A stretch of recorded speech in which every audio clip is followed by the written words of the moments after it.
Welcome to Devil Fruit Deluxe, where I talk about devil fruit powers that I would want and how I would use them better. The Kage no Mi fruit is extremely underrated. For Ardemoria had this fruit. You can take somebody's shadow, but that's not the worst part. The worst part is if a person who does not have their shadow goes out in the sunlight, they will die immediately. You can even put your own shadows in corpses to resurrect them, and they'll have all the abilities of the persons whose shadow you took that from. The fruit also has defensive capabilities where you can make constructs to attack your enemies or make an actual clone out of your shadows. Naruto's gonna sue the hell out of Mori for that one. The moment I get this fruit, I am exhuming the bodies of the most powerful pirates: Whitebeard, Zebek, Goldie Roger, and I'm grabbing Ace because he's just that cool. I have an undead pirate army of the greatest people who ever existed. I'm unstoppable. And I'm taking the shadows of the most powerful pirates in the world and putting it in myself to be even more powerful. Devil Fruit Deluxe Part 2, we're going to talk about the Opi no Mi fruit. More like the Opio Mi fruit, because this fruit is busted. So with this fruit, you have an ability to make a space, aka a room. Anything within that room, you can control, cut up, slice up, teleport, and anything else. Think about it like a giant operating room. And all I've already listed isn't even the full capabilities of this fruit. You can make rocks and spikes come out the ground. You can make things levitate and float. In addition, you can take out people's hearts and then switch that heart to another body to essentially switch bodies with people. You can even replace missing body parts, and that's not even me getting into the awakening, which can bypass any defenses, by the way, and cut through you and make you feel excruciating pain. Don't believe me? Ask Big Mom. And what would I do with this fruit to make it even better? Not a damn thing, because Law uses it in such versatile and creative ways that it's astounding. That's why Law is him. Devil Fruit Part 3. We're going to get into the Gomu no Mi fruit. Our favorite swashbuckling pirate, Luffy, is the user of the fruit. With this fruit, your body is essentially made of rubber. You can stretch your limbs in any proportion or expand your body in any way, shape, form, and fashion.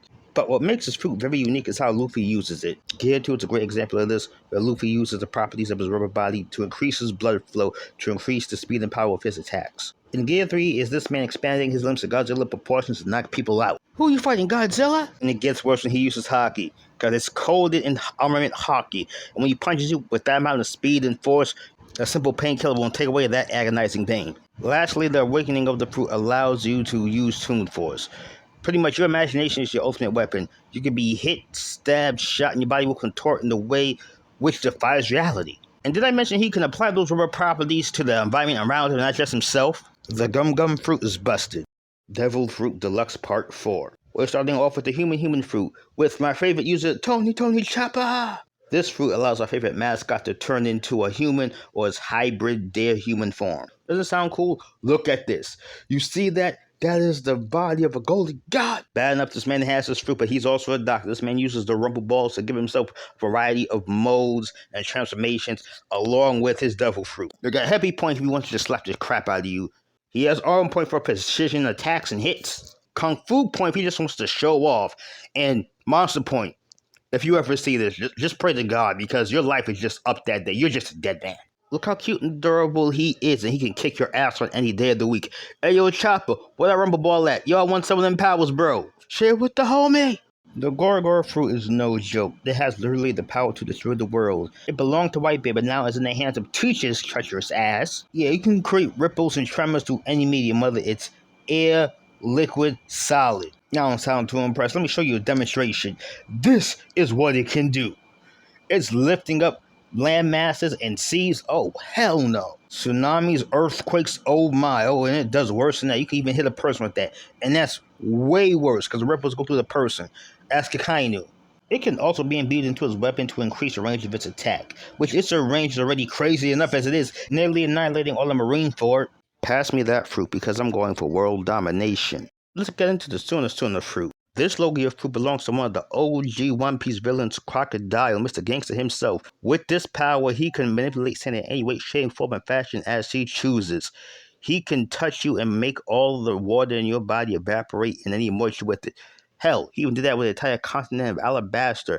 He evaporated all the moisture in the air, causing a drought, so nobody would be able to use water as a weakness against this man.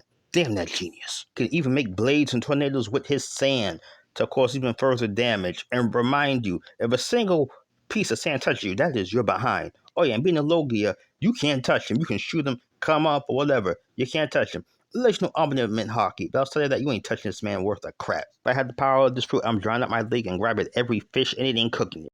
Alright people, welcome to Devil Fruit Deluxe Part 7, and we're going to talk about the string fruit. Belonging to this diabolical mastermind, Doflamingo uses this fruit for its full capabilities and then some. You can make and produce string with this fruit. You pretty much use it to make a clone of yourself, to cut people to pieces into ribbons. Hell, you can even use it to control people like puppets. I don't think the king is just supposed to be happy about that last ability though. Sorry, man. It wasn't your fault, though. If none of that sounds awesome to you, remember this man made a literal cage of string that was going to cut up everybody on Dressrosa without a care in the world. Only reason they stopped him was because Luffy defeated this man in time. Also, this man can stitch up his organs if any internal damage is done to him. And his awakening is crazy because he could turn any object or substance into string, giving this man unlimited ammo. If I had this fruit, I'd make my baby brother dance for me. Dance for me, bro. Dance for me. Devil Fruit Deluxe Part 8. We're going to get into the Pika Pika no Mi fruit. No, not the Glinkling fruit, the Logia fruit that allows you to turn your body into light itself. You can break your body down to photons and travel through mediums that is accessible to light. You can put your body together after it's blown apart. You can shoot beams that are highly destructive and can do this. And last, certainly but not least, you can travel at the speed of light. And this laid-back menace Kizaru had to be the one to eat this fruit. I'm telling you, whenever this man is on screen, I am frightened because despite his laid-back demeanor, I know he's going to be catching some bodies today. This fruit is powerful because Luffy had to go into Gear 5 to give Kizaru a run for his money. If I had this fruit, I'm never paying for another plane ticket again. I'm going international travel for free.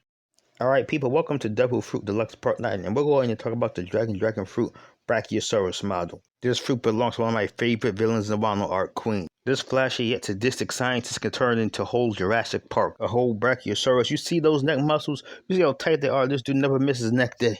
As most zone fruits, this fruit can allow Queen to turn to a full Brachiosaurus or a hybrid Brachiosaurus, half dinosaur, half human. And not to mention that long neck gives him a lot of reach. This man can slap you across the room like it was nothing. Turning into a giant dinosaur might not seem useful in the world of One Piece, but let's think about this.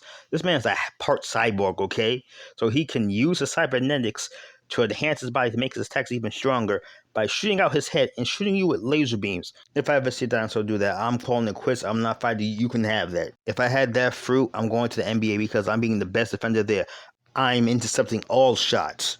Devil Fruit Deluxe Part 10, the Magnet Fruit, held by my favorite One Piece character, Eustace Kid, underrated by the way. This man can manipulate magnetism. This man is Anime Magneto. This man is so edgy, he uses surrounding metal to make a giant metal spiky fist. Cannibals don't work on him because he'll just shoot that back in your face and blow you to smithereens. Oh yeah, and if he's feeling himself, he'll just collect the surrounding metal to make a giant mech, aka Punk Rotten. Do you see how cool that thing is? When they animated this, I swear that was pinnacle of animation. This man can even create a railgun. No joke, he can create a literal railgun and blast you to heaven. And I'm not even touching his awakening yet, where he can apply gravitational forces to his enemies and cause objects to be attracted to them, causing them to get slammed into the ground. My goodness, this fruit is so overpowered. But kid, you're my favorite character, man. Use it to the fullest extent. Use your head.